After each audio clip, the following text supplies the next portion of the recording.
Livraison d'hélicoptères, c'est fait. Mercenaires Wagner en embuscade. La Russie place ses pions au Mali. Mais que vient donc faire Moscou au Sahel? Avec nous pour en parler, le général français Dominique Trinquant. Bonsoir. Bonsoir. Soyez le bienvenu sur TV5 Monde. Vous avez notamment été le chef de la mission militaire française auprès des Nations Unies à New York. Avec nous également en direct de Moscou, Igor Delanoë. Vous êtes directeur adjoint de l'Observatoire franco-russe.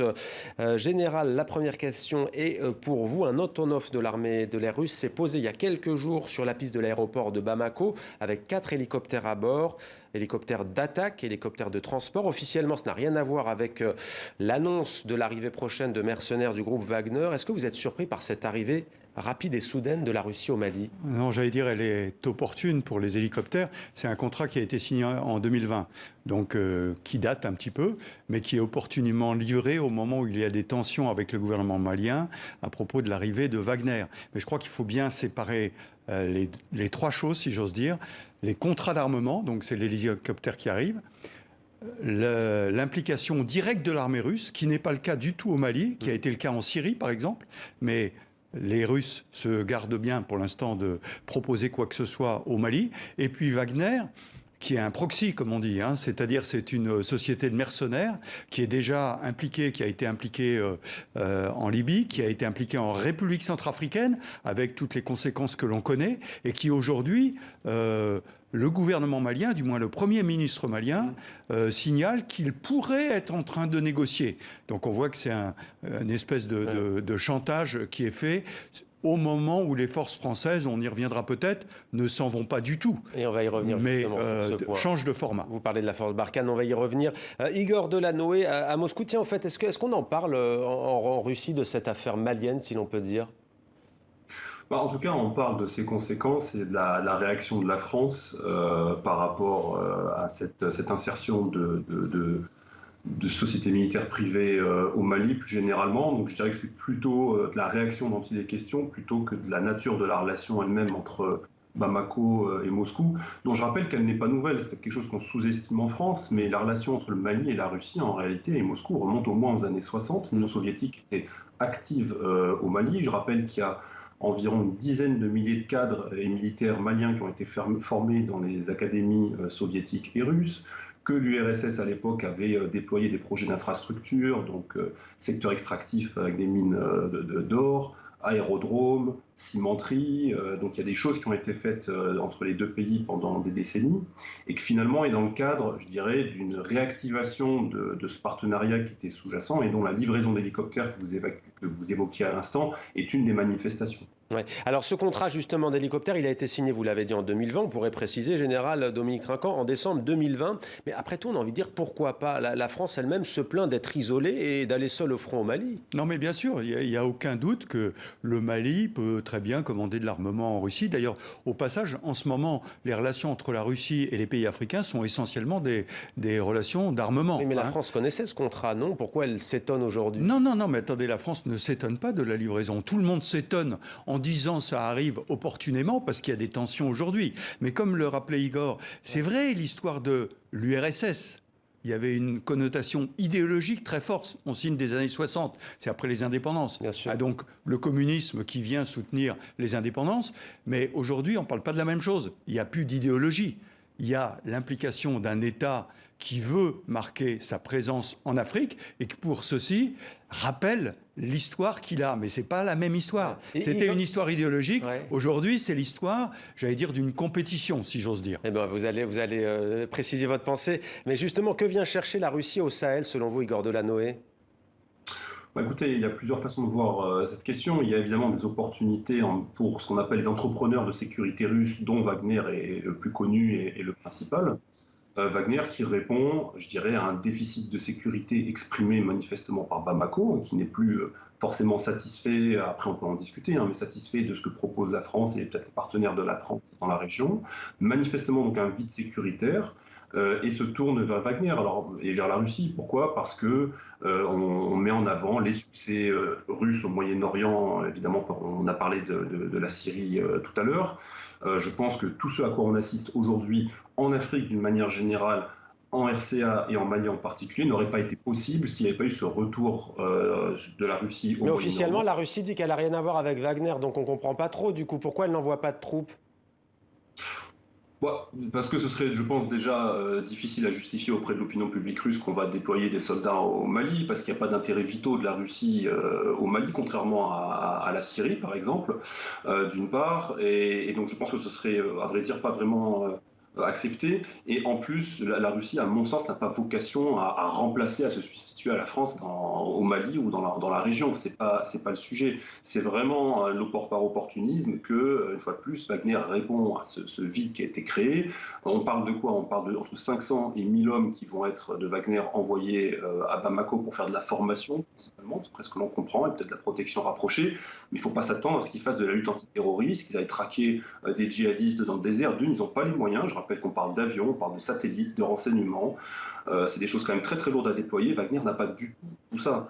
Donc en vrai, leur empreinte sera sensiblement différente à ce que faisait la France et Barkhane. C'est pas du tout la même. Dominique Trinquant, une réaction? Oui, alors quand on parle du vide sécuritaire parce que à peu près 2000 hommes de Barkhane vont partir, permettez-moi... Sur 5000 permettez-moi de m'amuser. On retire les forces qui sont à Kidal, à Tessalit et à Tombouctou, qui aujourd'hui, et j'en avais les échos il y a 3 jours par la force Barkhane, sont remplacés par des Maliens. Au niveau de l'état-major, il n'y a aucun problème. Il s'agit du Premier ministre. Mais vous doutez bien, quand on voit ce qui s'est passé en Afghanistan, quand on commence à parler de retrait en général, c'est qu'on va pas rester Non, alors longtemps. attendez. Réorganisation, réinvestissement des Européens. Pas plus tard qu'aujourd'hui, les Hongrois viennent d'ajouter qu'ils vont s'engager dans Takuba. Takuba, aujourd'hui, c'est 600 hommes en plus qui se sont rajoutés, en plus que les forces françaises et des forces spéciales. Donc, à raison, on parle du dispositif français qui ne peut pas être remplacé par Wagner parce que les satellites, les drones, les avions, les hélicoptères, ils n'ont pas ça, premier point. Ensuite, sur la formation, ça ne tient absolument pas debout. Il y a une opération de l'Union européenne, payée par l'Union européenne, qui est là. En revanche, ça me rappelle une petite musique qui a été en Centrafrique, où on a commencé par dire ça va être des instructeurs pour le tir, puis ça va être la garde rapprochée du président, et puis finalement ça a été des soldats, 1 millier à 2000 au plus haut. Soldats cette fois. Soldats, mais Wagner, c'est-à-dire pas russes, les Russes s'en gardent bien, payés par des mines qui ont été données par la Centrafrique pour payer les mercenaires et qui ont commis des exactions qui sont documentées par l'ONU, et au passage qui ont abattu 6 soldats tchadiens sur la frontière tchadienne, des soldats d'un poste frontière qu'ils avaient pris. Le président centrafricain a été obligé d'envoyer 2 ministres à Djamena pour s'excuser des erreurs de Wagner. Donc on voit bien qu'aujourd'hui, c'est un bras de fer qui se passe au Mali, essentiellement articulé autour d'un Premier ministre qui n'a aucune légitimité démocratique. C'est quand même le coup d'État dans le coup d'État. Hein. Donc il s'était présenté aux élections présidentielles, il a eu 5%.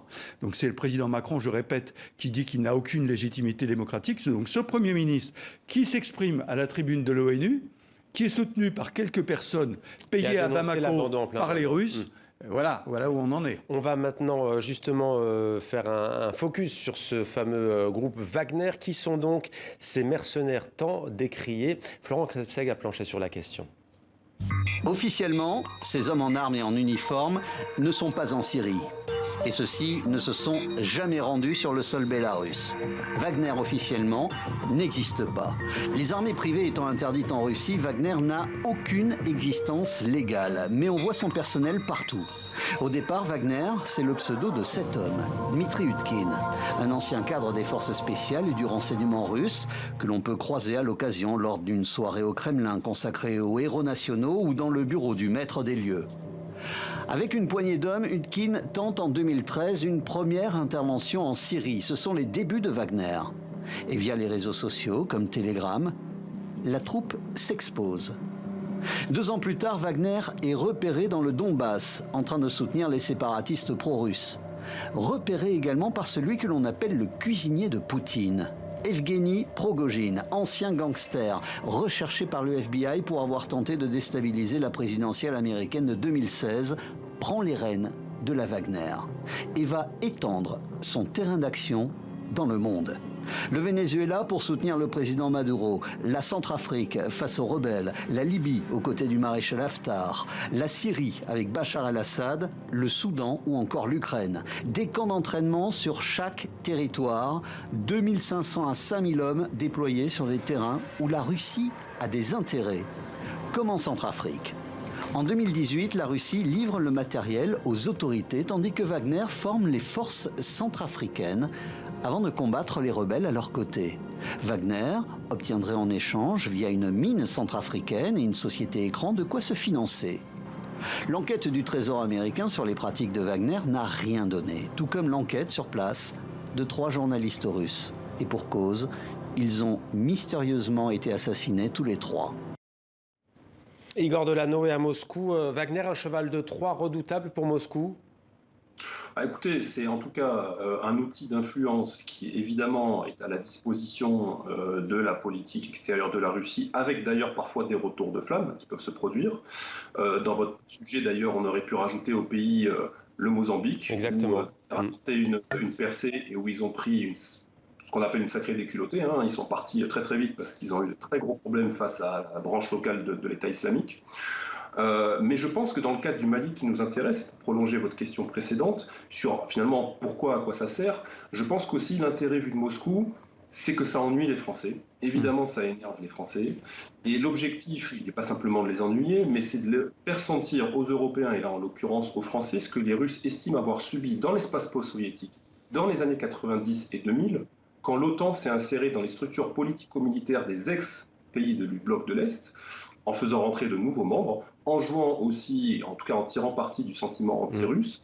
Là, finalement, la Russie estime, à tort ou à raison, faire un peu la même chose, en jouant sur le sentiment anti-français et en noyautant les structures politico-militaires, ce qu'on appelle le précaré français. Le précaré français, c'est la réponse du berger à la bergère, en quelque sorte. Ouais, en quelques secondes, on est pris par le temps. Dominique Trinquant, vous dites que le combat au Sahel est stratégique pour la France et très utile pour les Américains, d'où l'arrivée des Russes aussi pour compléter. Oui, pour faire ce que vient de décrire Igor, tout à fait, c'est-à-dire embêter les Français, mais aussi la réponse du berger à la bergère. Sauf que je pense que dans le bras de force, ils ne sont pas en position de force, absolument pas. Et le président, le Premier ministre malien s'est complètement isolé. Il a contre lui tous les Africains, tous ses voisins, les Européens. Les hélicoptères, ça a été salué quand même. Non, mais attendez, mais c'est autre chose, je rappelle. Ouais. C'est autre chose, c'est un contrat. Ils payent, ils achètent des hélicoptères. Pourquoi pas faire venir Wagner, des mercenaires, alors que des États se sont engagés. Les États africains, les États de l'Union européenne et la France se sont engagés. Ça n'a rien à voir. C'est deux choses différentes. Merci beaucoup, on vous a compris, Général Dominique Trinquant. Merci Igor Delanoë d'avoir été avec nous en direct de Moscou.